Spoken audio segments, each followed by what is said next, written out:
Bonjour à tous et bienvenue sur French Clutch, une chaîne d'essais automobiles réalisée par des passionnés et pour les passionnés. Alors on se retrouve aujourd'hui pour notre premier essai avec un véhicule qui a bien évolué depuis sa première version en 2009, élu voiture de l'année en 2017. Je vous présente le Peugeot 3008.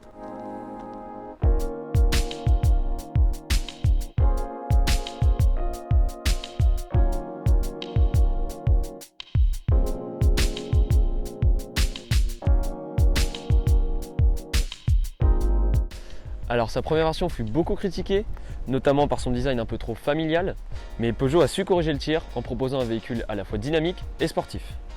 On se retrouve donc avec cette toute nouvelle calandre avant, avec les détails chromés que l'on voit ici, ici ou encore ici.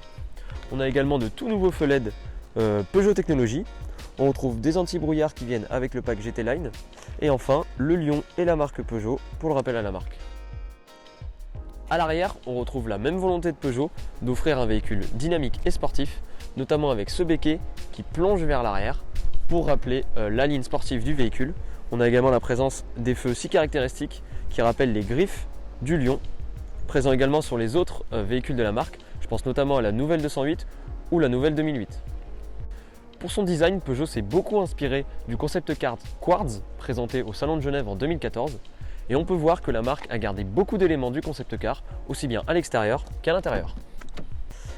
En effet, à l'intérieur, Peugeot ramène une réelle révolution, notamment avec la présence du iCockpit, le Peugeot 3008 étant le premier véhicule de la gamme à en être équipé. On retrouve le petit volant caractéristique de la marque et le petit bouton en détail chromé qui nous faut penser à celui d'un cockpit d'avion. Au niveau des matériaux utilisés pour le tableau de bord, on retrouve du plastique moussé, du tissu, la présence de chrome comme à l'extérieur, du noir laqué, et au niveau des portières, on retrouve la même combinaison, tissu, chrome, plastique, avec un détail en cuir sur piqûre crème que l'on retrouvera au niveau des sièges. Les sièges, parlons-en, on retrouve une combinaison comme le tableau de bord de tissu et de cuir, à savoir que notre modèle n'est pas équipé des sièges massants, électriques et chauffants. Les sièges ont l'air de bien maintenir et on confirmera ça au niveau de l'essai routier. À l'arrière, on retrouve assez d'espace. Je fais 1m78, j'ai plus d'une main au-dessus de ma tête et plus d'une main devant mes genoux. Côté coffre, on se retrouve avec 520 litres de capacité. Il faut noter que c'est 80 de plus que son prédécesseur. Et pour les familles encore plus grandes, il y a le 5008 avec 740 litres et la possibilité d'avoir 2 places en plus. Petit détail important, il suffit de ramener la molette pour baisser la banquette. Le toit ouvrant, panoramique et électrique, offre un réel puits de lumière dans la voiture et servira assurément cet été. Donc notre modèle de 3008 est équipé d'un 1.6 HDI 120 chevaux avec 6 rapports. A savoir que pour la version diesel, il est déclinable en plus de chevaux, 150 chevaux, 180 chevaux pour la version 3008 GT et on peut même pousser jusqu'à 225 et 300 chevaux pour les versions hybrides. J'aimerais bien l'essayer. Comme je vous l'ai dit, notre Peugeot 3008 est équipé d'un moteur 120 chevaux à 6 rapports, 1.6. Il a été remplacé depuis 2018 par un moteur 1.5 HDI, 130 chevaux et avec cette fois 8 rapports. Tout ça dans le but de pouvoir répondre aux nouvelles normes européennes et également de pouvoir gagner en accélération, qu'elle soit plus linéaire entre les rapports.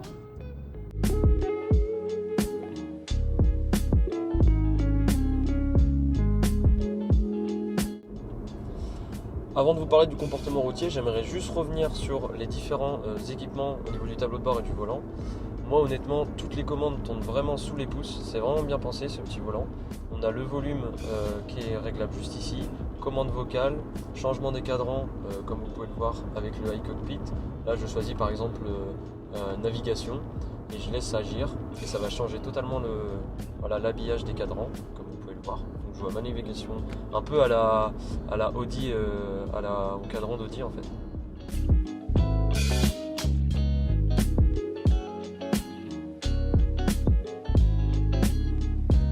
Personnellement, je regrette un peu le manque de chevaux. Donc là, on est sur la version 120. Je pense que la version 150, voire 180 pour les plus gourmands, va être plus intéressante, va apporter peut-être un agrément de conduite plus qualitatif en fait simplement. Je pense notamment au dépassement, au rétrogradage. Si on met pied au plancher, évidemment là comme vous voulez, il descend en 3ème, j'étais en 5ème, il n'y a aucun souci. Et je pense qu'avec une version 150 chevaux, ça va peut-être être plus réactif et ça sera que meilleur.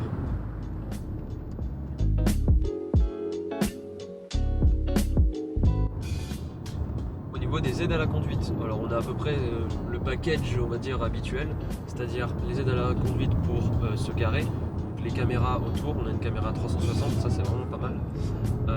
Les rétroviseurs se baissent pour voir les roues quand on se met en marche arrière. On a également quand on roule donc les aides au franchissement de ligne, au dépassement sur les rétroviseurs pour les angles morts, et également donc à la détection des véhicules trop proches devant. Là la voiture va d'abord avertir l'utilisateur qu'il y a une voiture proche. Et si on s'approche trop, ce qui m'est déjà arrivé donc, la voiture va freiner toute seule. Au niveau des autres commandes du tableau de bord, tout tombe sous la main. On a encore une fois, je le rappelle, ce petit effet aviation qui est très agréable à voir en fait simplement. Le pommeau de vitesse, du coup, c'est l'automatique, mais il est très bien placé. On a aussi également cette petite touche qui fait petite différence puisqu'il rallonge les rapports comme on peut le voir ici. Là ma 3ème elle va aller jusqu'à environ 5000 tours avant de changer. La réactivité encore une fois des palettes qui est très bonne pour moi. Voilà, comme vous pouvez le voir il a un très bon comportement, on est sur une route de campagne et c'est là qu'on voit que le 3008 est aussi à l'aise sur l'autoroute avec sa famille derrière en direction du sud ou alors là une route de campagne avec une conduite un peu plus dynamique on va dire. Putain la direction mec, c'est raffermi frère, je m'en étais pas rendu compte. Wow.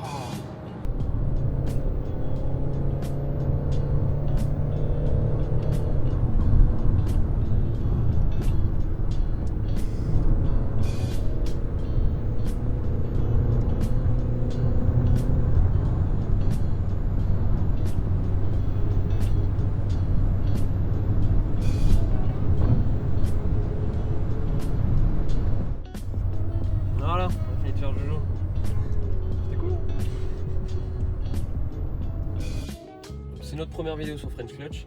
Il faut savoir qu'il n'y aura aucun essai sans un 0 à 100. Donc c'est parti. Drive, mode sport activé. Je me suis mis en manuel et on est parti.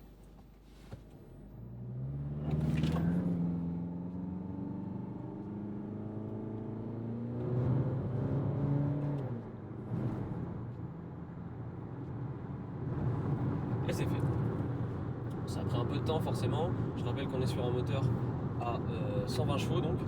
On est quand même sur plus d'une tonne 5. Donc on a un gros véhicule quand même. Mais ouais, il a fait son travail. Je pense qu'il a mis... il a dû mettre 6 secondes je pense, 7 peut-être. En résumé, ce 3008 a vraiment de quoi faire peur à la concurrence. Je pense notamment à l'Audi Q5 ou le Ford Kuga. Il lui réunit vraiment un joli design, de nombreuses options et un bon comportement routier.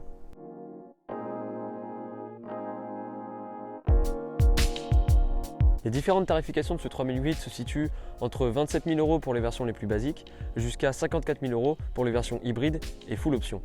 Notre modèle essayé est un GT Line plutôt bien optionné qui se situe environ vers 40 000 €. Le 3008 a vraiment su transformer l'identité de la marque et a réussi à introduire au grand public les nouveaux modèles que l'on connaît actuellement. Je pense notamment à la nouvelle 208 ou au nouveau 2008 qui s'est beaucoup inspiré de ce 3008.